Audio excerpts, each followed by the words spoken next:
할렐루야. 신명기 8장 1절에서 2절입니다. 신명기 8장 1절 2절 다 같이 읽겠습니다. 내가 오늘 명하는 모든 명령을 너희는 지켜 행하라. 그리하면 너희가 살고 번성하고 여호와께서 너희의 조상들에게 맹세하신 땅에 들어가서 그것을 차지하리라. 내 하나님 여호와께서 이 40년 동안에 내게 광야길을 걷게 하신 것을 기억하라.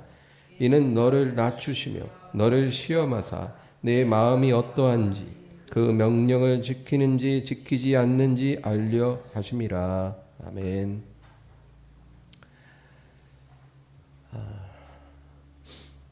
예수님의 설교 중에서 씨 뿌리는 농부의 비유가 있습니다.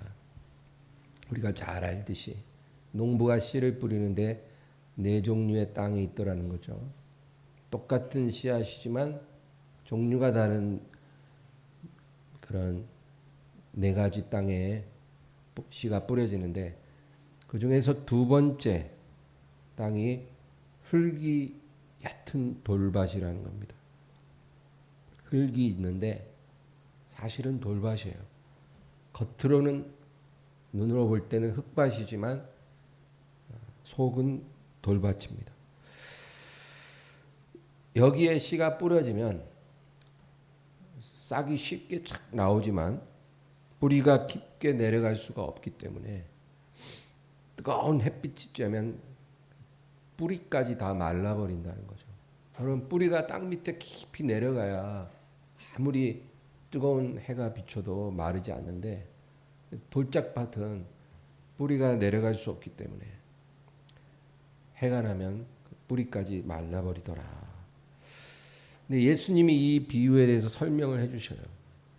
말씀을 들을 때는 기쁨으로 받으나 환난으로 인하여 곧 넘어지는 자니. 그러니까 여러분, 말씀을 아예 안 듣고 또 들어도 이해 못하는 사람도 많잖아요. 근데 말씀을 듣기는 잘 들어요. 또 은혜도 받는다는 거예요. 그러나 열매를 맺지는 못하는 겁니다. 말씀 듣고 은혜는 잘 받는데 열매가 없는 거예요. 바로 이것이 흙이 얕은 돌밭입니다. 씨앗은 말씀이잖아요. 씨앗이 뿌려지는 목적은 열매입니다. 농부가 씨를 뿌릴 때는 그 씨가 좋아서가 아니에요. 그 씨를 뿌려서 열매를 보기 원하는 거죠. 하나님도 우리에게 말씀을 주실 때는 우리가 말씀 잘 받아 먹는 게 중요한 게 아니고 그로 인해서 열매 맺기를 원하는 거예요. 그게 말씀의 목적이라는 겁니다. 그런데 이 흙이 얕은 돌밭은 말씀은 기쁨으로 잘 받고 은혜를 받지만 열매를 맺지 못하는 그런 사람을 말합니다. 겉으로는 굉장히 유순해 보여도 속 마음은 돌 같은 사람이 있다는 거예요. 그래서 정말 말씀 잘 들어요. 은혜도 많이 받고 막 기도도 하고 정말 말씀 들을 때 보면 얼굴도 환하게 막 아멘도 잘하고 그런데 열매가 없는 그런 성도들을 제가 참 많이 보았습니다. 정말 많이 봤어요. 그렇게 은혜도 잘 받고 말씀도 잘 받아 먹고 기도도 잘하던 성도들인데 시련이 한번 확 몰아쳐오면 흔적도 없이 사라져요. 그 사람들이 받았던 그 은혜가 도대체 어디로 갔는지 알 수가 없어요. 그런 성도들이 너무나 많은 것입니다. 출애굽기 15장에는 이스라엘이 홍해를 건너요. 어떻게 건너는지 아시죠? 바다가 쫙 갈라져요. 태어나서 바다 한 번 못 본 그 노예들이잖아요. 나일강 외에는 물을 본 적이 없는 사람들인데 바다를 처음 봤는데 그 바다가 쫙 갈라져서 마른 땅으로 건너는 거예요. 그리고 자기들이 딱 건너자마자 뒤쫓아오던 바로의 그 철병거들이 완전히 다 수장되어 버리는 것을 자기 두 눈으로 본 거예요. 어마어마한 하나님의 역사죠. 그래서 정말 이스라엘 백성들이 하나님을 찬양했어요. 하나님만이 살아계신 참 하나님이십니다. 우리를 애굽의 말과 병거의 손에서 구원하셨도다. 근데 사흘 뒤에 원망합니다. 왜? 물이 없거든. 사흘 길을 갔는데 물이 없으니까 원망을 해요. 우리가 여기서 다 죽겠구나. 사흘 전에 홍해를 갈라주신 하나님 까맣게 있고 물 없다고 그렇게 원망을 하는 거예요. 여러분, 바다도 가르신 하나님이 왜 백성들에게 물을 안 주셨을까요? 능력이 부족해서? 사랑이 부족해서? 아니겠죠. 하나님이 시험해 보는 거예요. 하나님은 그 백성을 시험하십니다. 시험해 보시고 승진시킬지 유급시킬지 결정하는 거예요. 여러분, 우리가 이 세상에 살면서 많은 시험 보잖아요. 학교에서도 시험이 있죠. 진학할래도 시험을 봐야 되고, 직장에 들어갈 때도 시험 봐야 되고, 직장에서 승진할 때도 시험을 보고. 그런데 이 세상 시험은 다 사전에 예고를 해줘요. 언제 시험을 본다. 준비해라. 그렇게 보는 거예요. 시험을 보는 자가 다 알고 보는 거예요. 그러나 하나님이 주시는 시험은 예고가 없다는 거예요. 예고 없이 하나님이 시험을 우리에게 주시는 겁니다. 그래서 시험이 왔을 때 그게 시험인 줄 모른다는 거예요. 그리고 나서 시험 다 끝난 후에 하나님이 내가 너희를 시험하였노라. 내가 그때 너를 시험하였었노라. 그렇게 말해 주신 거예요. 오늘 우리가 읽은 본문 2절도 그 얘기예요. 우리 2절 다 같이 한번 더 읽겠습니다. 내 하나님 여호와께서 이 40년 동안 내게 광야길을 걷게 하신 것을 기억하라. 이는 너를 낮추시며 너를 시험하사 내 마음이 어떠한지 그 명령을 지키는지 지키지 않는지 알려 하심이라. 내가 너희를 40년간 시험하였노라. 네 마음이 어떠한지, 네 마음 속에 무엇이 있는지 내가 너를 시험하였었노라. 그리고 내 명령을 지키는지 안 지키는지. 이건 뭐예요? 너희들이 나를 사랑하는지 안 사랑하는지. 입술로는 사랑한다 하죠. 말로 누가 못해요. 그러나 성경에 뭐라 그래요? 나를 사랑하는 자는 내 말을 지키리니. 우리가 하나님을 사랑하는 그거는 우리가 주님의 말씀을 지키는지 안 지키는지로 나타나진다는 거죠. 그래서 너희가 나를 사랑하는지 사랑하지 않는지, 내 계명을 지키는지 지키지 않는지, 내가 지난 40년간 광야길에서 너희를 시험해 보았습니다. 여러분, 성경은 이런 하나님의 시험을 통과한 사람들과 통과하지 못한 사람들의 이야기로 가득 찹니다. 성경이 그 얘기예요. 아브라함은 100세의 아들을 낳았는데 그 아들을 번제로 드리라는 하나님의 시험에 응답했어요. 여러분, 100세에 낳은 아들을 드릴 수 있을 정도면 그 사람은 가장 높은 수준의 시험을 통과한 거예요. 그러니까 하나님도 아브라함아, 이제야 네가 나를 경외하는 것을 내가 인정하노라. 여러분, 이렇게 하나님은 우리를 시험하셔. 아브라함은 최고의 시험을 통과한 사람이에요. 욥은 그가 하나님께 엄청난 복을 받았는데 마귀가 와서 하나님과 내기를 하잖아요. 우리 한번 내기합시다. 하나님, 저 욥에 주신 걸 다 거둬 보십시오. 저가 분명히 하나님을 원망할 것입니다. 그래? 그런 생명만 건드리지 말고 내가 너에게 욥을 붙이노라. 여러분, 마귀가 아무리 휘몰아쳐도 그건 하나님이 딱 허락한 한도에서만 하는 거예요. 그래서 우리가 어떤 일을 만나도 두려울 필요가 없다는 거예요. 아무리 우리 주변이 마귀로 완전히 포위됐다 해도 하나님이 다 주관하고 있는 거예요. 하나님이 허락하지 않는 그 선을 절대로 마귀들은 못 넘어요. 그래서 이 욥에게 어마어마한 시험이 왔잖아요. 그래서 욥은 그 시험을 통과했어요. 성경은 이런 이야기들로 가득합니다. 광야의 이스라엘은 그 시험을 통과하지 못했어요.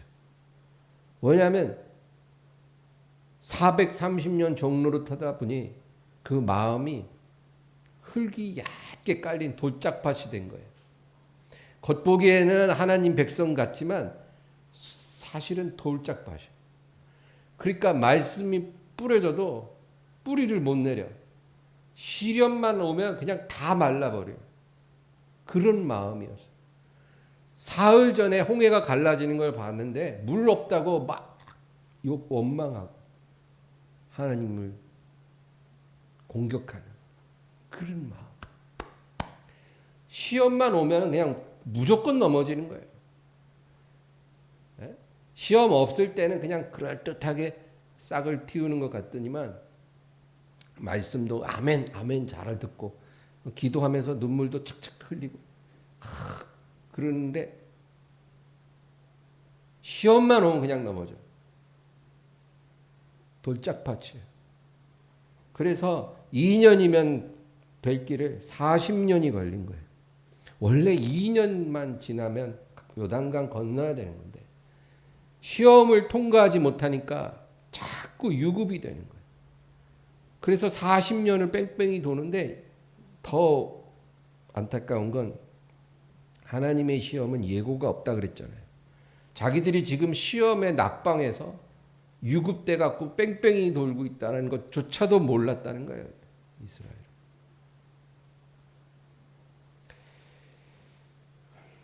그래서 이스라엘은 40년이 지나 가나안에 들어갔어요. 이것도 시험을 완전히 통과해서 들어간 게 아니라 아브라함과 세우신 언약 때문에 하나님이 할 수 없이 들여보내 준 거예요. 그러고 뭐라고 하시냐면 너희가 그 땅을 차지한 후에라도 내가 너희를 시험해 볼 것이라. 너희가 내 계명을 지키는지 아니 지키는지 너희 마음속에 무엇이 있는지 내가 너희를 시험하리라. 너희가 만약에 순종하면 너희는 그 땅에서 번성할 것이고 너희는 머리가 되고 꼬리가 되지 않을 것이고 위에만 있고 아래에 있지 아니할 것이고 꾸어주되 꾸지 아니할 것이고 너희가 어디로 가든지 형통하게 될 것이다. 너희 한 명이 너희 대적 100명을 쫓아낼 것이고 너희 100명이 대적 1000명을 쫓아낼 것이다.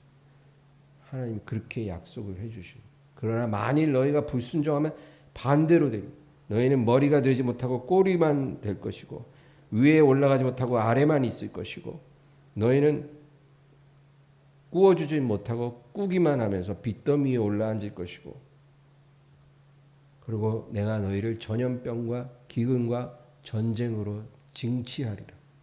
그래도 너희가 돌이키지 않으면 내가 너희를 먼 나라의 포로로 끌려가게 하고 너희 땅에는 들짐승이 번성하고 이방인들이 들어와 살게 되리라.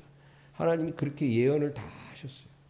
근데 최악의 상황까지 간 것이 역사가 말해주는 현실이었어요. 다 포로로 끌려갔잖아요. 얼마나 말을 안 듣고 시험을 통과하지 못하면 이러게 되겠어요. 여러분 하나님은 징계도 단계적으로 내리지 그냥 하루아침에 박살내는 분은 아니에요.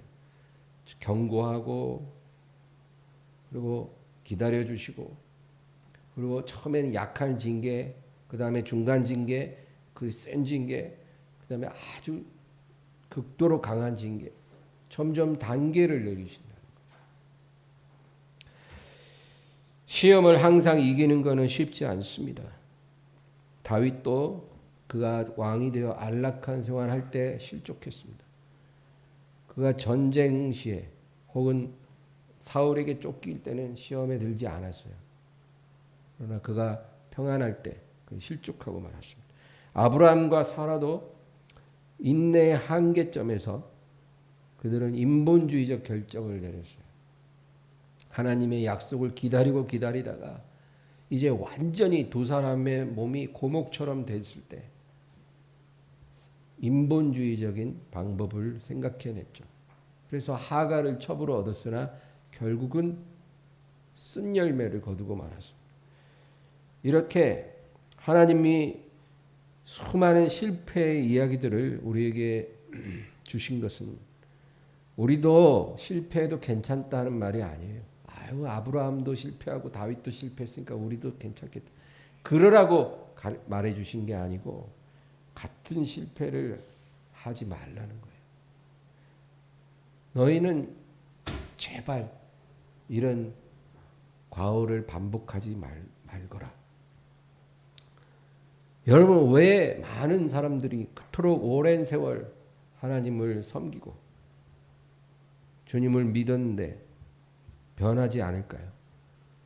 나쁜 성격 변해야 되는데 변하지 않고 믿음도 그대로 믿음 생활 20년, 30년을 했으면 믿음이 자라야 되잖아요.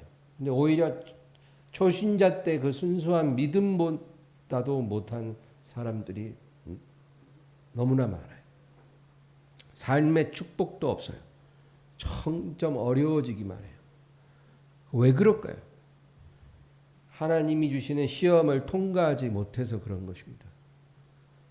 그 시험이 왔다 간지도 모르고 내가 그 시험에 낙방했는지도 모른다는 거예요. 지금 나이가 30인데 초등학교 2학년 과정을 공부하고 있는 거예요. 신앙생활 30년 했는데 초등학생 과정을 아직도 못 마쳤어요. 예수님도 시험을 받으셨습니다. 예수님의 인생 전체가 시험이었어요. 마귀에게 광야에서 시험 당하시고 또 베드로가 마귀에게 미혹돼서 예수님을 시험하기도 하고 바리새인들이 수없이 시험하고 십자가에 매달리신 순간까지도 예수님은 시험 속에 있었어요. 네가 만약 하나님의 아들이면 지금이라도 내려와 보아라. 믿겠노라. 여러분, 베드로전서 2장 우리 한번 찾아보겠습니다. 베드로전서 2장입니다. 베드로전서 2장 21절부터 23절. 21절에서 23절까지 읽겠습니다. 이를 위하여 너희가 부르심을 받았으니 그리스도도 너희를 위하여 고난을 받으사 너희에게 본을 끼쳐 그 자취를 따라오게 하려 하셨느니라. 그는 죄를 범하지 아니하시고 그 입에 거짓도 없으시며 욕을 당하시되 맞대어 욕하지 아니하시고 고난을 당하시되 위협하지 아니하시고 오직 공의로 심판하시는 이에게 부탁하시되. 여기 보면 21절에 이를 위하여 너희가 부르심을 받았으니 그리스도도 너희를 위하여 고난을 받으사 너희에게 본을 끼쳐 그 자취를 따라오게 하려 하셨느니라. 주님이 고난을 받으신 것은 우리를 위함이었어요. 우리에게 본을 끼쳐 그분의 자취를 따라오게 하시려고 고난을 당하셨다. 그렇게 말씀합니다. 예수님이 그 고난을 받으셨을 때 우리도 그 길을 따라오라는 거예요. 예수님이 고난 받으셨으니까 우리는 안 받아도 된다라고 그렇게 가르치는 사람들이 많은데 그거는 전혀 성경적이지 않아요. 예수님이 고난을 받으심으로 우리가 그 공로로 지성소에 나아가는 건 맞아요. 그러나 거기서 끝나는 게 아니라 예수님의 그 길을 우리도 따라오라는 거예요. 그것이 하나님이 우리를 구원하신 목적이고 우리를 이 세상에 그대로 두신 이유예요. 그게 아니면 우리가 이 세상에 더 있을 이유가 없죠. 그 길을 따라오라. 근데 이 고난 받으심이라는 것은 시험 받으심과 같은 의미예요. 그러니까 예수님이 시험 받으셨는데 그 시험의 본을 우리도 따라오라는 거예요. 내가 이렇게 시험 받고 이겼으니 너희도 이 세상에서 많은 시험을 받고 나처럼 이기기를 원한다. 승리의 이 발자취를 너희도 따라오기를 원한다. 그 얘기예요. 근데 예수님이 이 세상에서 그렇게 시험을 많이 받으시고 다 이기셨는데 그 비결이 뭐냐? 그게 이제 여기 나오는 거예요. 23절이요. 욕을 당하시되 맞대어 욕하지 아니하시고 고난을 당하시되 위협하지 아니하시고 오직 공의로 심판하시는 이에게 부탁하시며. 예수님은 핍박과 공격을 받을 때 저항하거나 복수하려고 하지 않으시고 오직 공의로 심판하신 이에게 부탁하셨더라.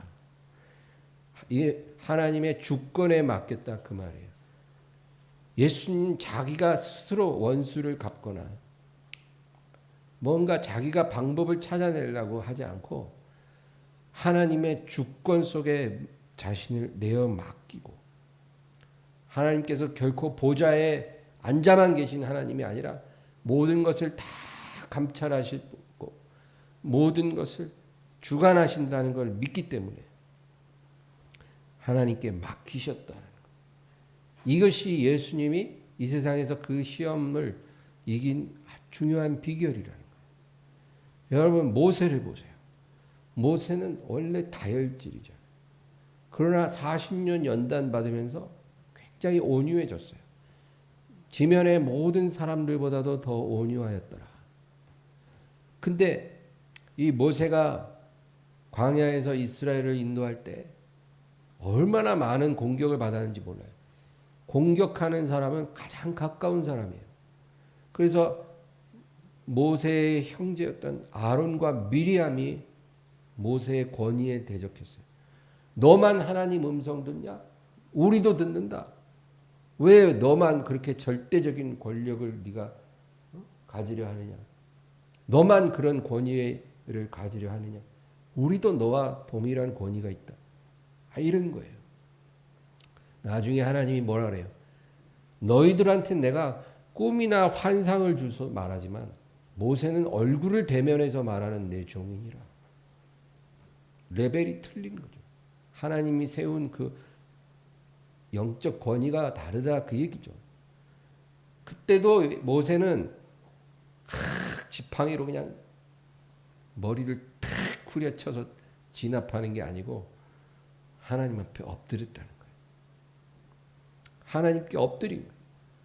정말 말하고 싶은 게 많지만 하나님 앞에 엎드려 기다렸어요.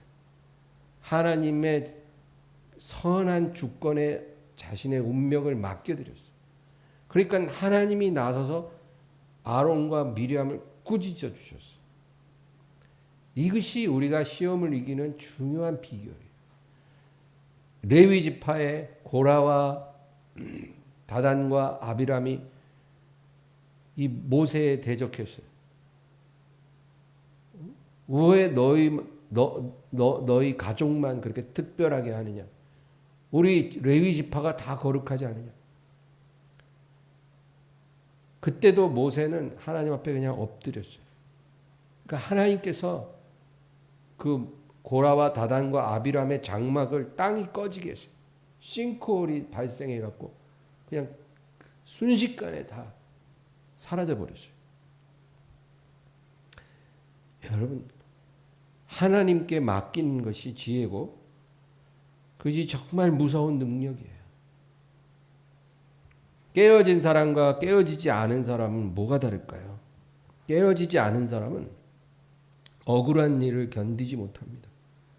무시당하면 그걸 못 참아요. 그게 깨지지 않은 사람의 특징이에요.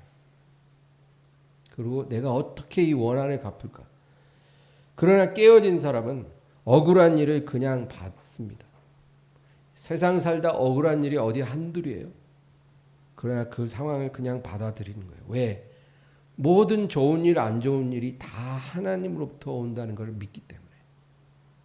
하나님은 좋은 일만 우리에게 만들어 주시는 분이 아니라 안 좋은 일도 만드시는 하나님이라는 걸 믿기 때문에 이 상황도 하나님의 주권 속에 있는 줄 믿습니다. 그래서 그냥 그것을 받아들이는 거예요. 여러분 야곱이라는 사람 보세요. 야곱은 인본주의에 아주 뼛속까지 인본주의 그런 기질을 가진 사람이에요. 누가 자기를 속여서 뭘 뺏어가면 반드시 곱으로 그것을 되찾아오는 그런 사람이에요. 쥐고는 못 사는 사람이에요. 속고는 못 사는 사람. 그런 야곱이라도 그가 깨지고 나서는 그가 세겜성 앞에 있을 때 그의 외동딸이 그 세겜성 추장 아들한테 몹쓸 일을 당했는데도 그 야곱은 그냥 가만히 인내했어요. 물론 야곱의 둘째 셋째 아들이 시므온과 레위가 못 참고 가서 밤에 기습해가지고 그 남자들 다 죽이는 일이 있었으나 야곱은 옛날의 야곱이 아니었다. 그리고 하나님 앞에 우리가 올라가자. 그래서 하나님을 앞에 베델에 가서 다시 제단을 쌓았잖아요. 이게 깨어진 사람이라는 거예요. 또한 무시당해도 그걸 그냥 받아들이는 거예요. 높이고 낮추는 일도 하나님께 속한 것이기 때문에 누가 날 막 무시해. 그냥 참는 거예요. 이게 깨진 사람이라는 거예요. 여러분 요셉 보세요. 요셉같이 억울한 사람이 있을까요? 여러분 혹시 잘못한 거 1도 없는데 감옥 갔다 온 사람 있어요? 그런 사람 별로 없잖아요. 정말 1도 잘못한 것이 없어. 근데도 감옥에 갔어요. 그것도 무기징역. 언제 나올지 몰라. 그러면 이제 나이 30 다 된 청년이 완전히 인생 끝난 거예요. 그것도 억울하게. 그러면 보통 청년 같았으면 분에 가득 찬 청년. 그냥 이놈의 세상, 이 악하고 이 불의한 이 세상 그냥 다 그냥 불타버려라. 마음에 분노를 갖고 그렇게 살 수 있잖아요. 요즘에 그렇게 분노 가득한 청년들이 많을 거 아니에요. 근데 요셉이 만약에 그랬더라면 그 간수가 요셉한테 열쇠를 맡겼겠어요? 분노가 가득하고 막 이 악한 세상, 이 불의하고 불공평한 세상, 그리고 맨날 원망이 막 폭발하는 그런 청년이었다면 그 간수가 열쇠 맡길 리가 없겠죠. 그렇게 억울해서 감옥에 왔는데도 얼굴에 밝아요. 얼굴이 밝고 웃음이 있고 또 긍정이 있고 그리고 그렇게 성실하고 거짓말하는 적이 없고 그러니까 그 간수가 몇 달 지켜보다가 아예 열쇠를 맡기는 죄수한테 열쇠 맡기고 돌아보지 아니하였더라. 여러분 이런 일이 일어나는 거예요. 하나님 앞에 붙잡히고 하나님 앞에 깨어진 사람은 어딜 가도 이런 일이 일어난다는 거예요. 그래서 항상 문제는 나에게 있는 거예요. 환경이 문제가 아니에요. 내가 안 변하면 아무 일도 안 일어나고 내가 변하면 어떤 상황에서도 하나님이 함께 하셔서 닫힌 문이 열리는 역사가 일어난다. 그것이 성경이 우리에게 말해줍니다. 나중에 형들이 요셉에게 와서 엎드려서 사과하잖아요. 우리가 잘못했으니 우리를 좀 용서해 주소서. 그러니까 요셉이 뭐라 그래요? 다 하나님이 하셨습니다. 그렇죠? 그냥 승자의 여유가 아니에요. 요셉은 정말로 자기 형들이 자기를 애굽에 팔아넘긴 것까지도 하나님의 절대적인 섭리 속에서 일어났다는 걸 확신했어요. 나를 통해서 만민을 구원하시려고 하나님이 저를 이 땅에 먼저 보내셨나이다. 그러니 염려하지 마소서. 내가 당신들과 당신 가족을 기르리이다. 여러분, 이것이 정말로 하나님의 사람, 깨진 사람의 모습이다. 그 얘기예요. 그러므로 깨어진 사람은 사업이 좀 안 되거나 가게 장사가 좀 안 돼도 절대 놀라지도 않고 두려워하지도 않을 거라는 거예요. 왜? 그것조차 하나님이 그렇게 행하시는 것이기 때문에. 가게에 손님들이 막 몰려와도 또 하루 종일 손님이 없어도 다 하나님의 손안에 있는 거라는 거예요. 그러니까 두려울 필요가 없는 거예요. 아, 오늘 장사 손님도 안 오는데 하나님이 말씀이나 읽으라고 하나 보다. 설교 말씀 좀 들어봐야 되겠다. 기도 좀 해야 되겠다. 이렇게 받아들이면 되는 거예요. 다 하나님 손에서 나는 일이거든요. 잘 돼도 못 돼도 하나님께 속한 거예요. 또한 사업이 잘 되고 인생에 막 오르막길을 올라가도 흥분하거나 교만해지지 않는 것입니다. 왜냐하면 그것도 곧 사라질 것이라는 걸 알기 때문에. 그거 오래가지 않아요. 그것도 잠시예요. 그러니까 교만할 필요가 없는. 이 또한 지나가리라. These too shall pass away. 그 유명한 이야기 여러분 아시죠? 다 지나간다는 거예요. 교만할 이유가 없어요. 요셉이 총리가 됐을 때 이제 7년 풍년이 시작됐어요. 진짜 수확이 어마어마해. 그래갖고 5분의 1을 창고에다 쌓아뒀어요. 매년 수확의 5분의 1을 창고에다 보관을 해도 넘쳐나. 그만큼 풍년이 들어요. 나중에 한 3년, 4년, 5년째 가서는 창고를 새로 짓고 늘리고 해도 감당이 안 돼. 세기를 그쳤더라. 아예 세기를 그쳤어요. 여러분 정말 부자는 자기 재산이 얼마인지 모르는 사람이라 하더라고요. 그렇게 7년간 풍년이 왔는데 요셉이 교만했을까요?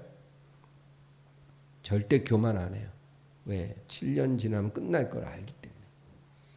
그리고 7년 흉년이 시작됐을 때 요셉이 불안했을까요? 아니에요. 하나님이 미리 지식을 주셔서 준비케 하셨기 때문에 불안하지 않아요.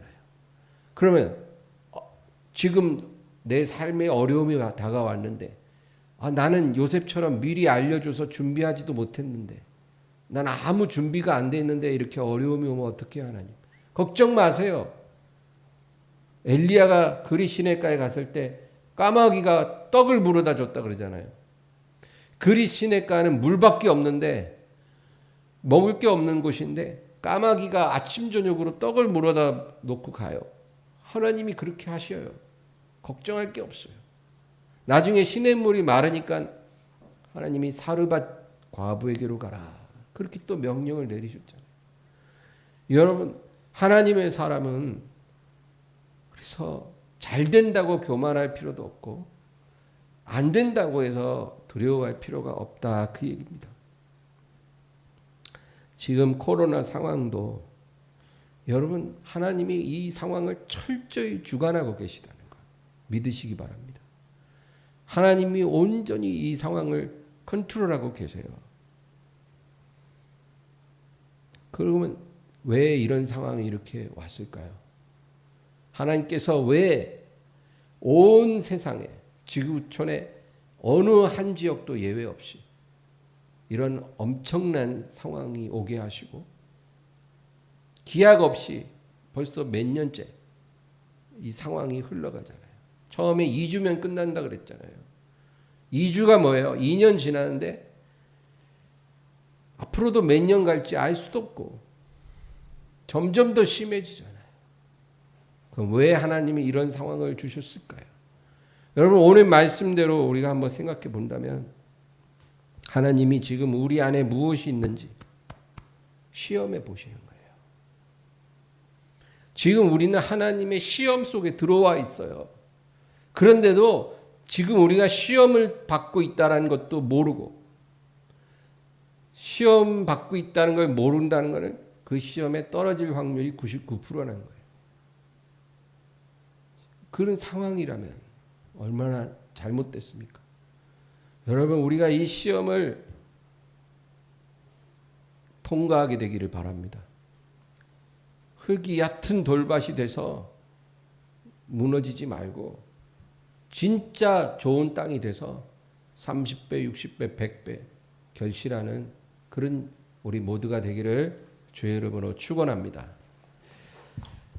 오늘 말씀을 생각하면서 우리 간절히 기도합니다. 주여